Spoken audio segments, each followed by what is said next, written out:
Et n'oubliez pas encore une chose, ça c'est vraiment le gros conseil que je vous donne, quitte à faire la même recette tous les soirs, si vous êtes célibataire ou en couple et que vous êtes au régime ou que vous êtes, je sais pas, raison X ou Y, mais quitte à faire régulièrement la même recette le soir, mais trouvez au moins une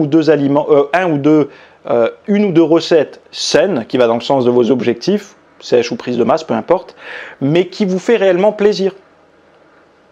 Réellement plaisir, quitte à la reproduire régulièrement, c'est pas grave, vous varierez le midi, vous varierez le matin, mais d'avoir un repas qui vous fait vraiment plaisir le soir pour avoir ce boost de sérotonine lié au plaisir ressenti. Merci d'avoir regardé ce rapide extrait. Alors on va voir dans la suite, dans la version longue que vous avez sous la vidéo, ou sur la petite fiche, le petit i là, nutrition et sommeil du sportif.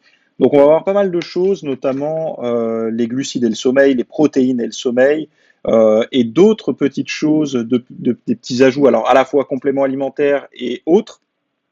On va voir un petit peu ce que les chercheurs ont testé en fait dans ce gros rapport. Donc la durée totale de sommeil, l'efficacité du sommeil, la latence d'endormissement, le réveil après endormissement. Donc vous savez quand on se réveille la nuit là, qu'on n'arrive pas à se rendormir, etc. Et tout ça, pas pour la personne moyenne, mais bien pour le sportif. Et on va voir que par rapport aux stratégies nutritionnelles, il y a pas mal de petites choses à mettre en place avant de penser par exemple à la mélatonine ou au ZMB ou au ZMA, des choses comme ça. Donc, je vous invite fortement à regarder si vous avez des soucis pour dormir. Le sommeil étant quelque chose qui est très largement oublié dans la musculation. On parle tout le temps de 70% de diète, 30% muscu, etc. On oublie largement de parler de la récupération liée au sommeil. Quand on parle de récupération en muscu, on parle beaucoup repos et nutrition, mais en fait, repos, ça veut dire quoi? Pas s'entraîner, mais on ne parle pas vraiment du sommeil.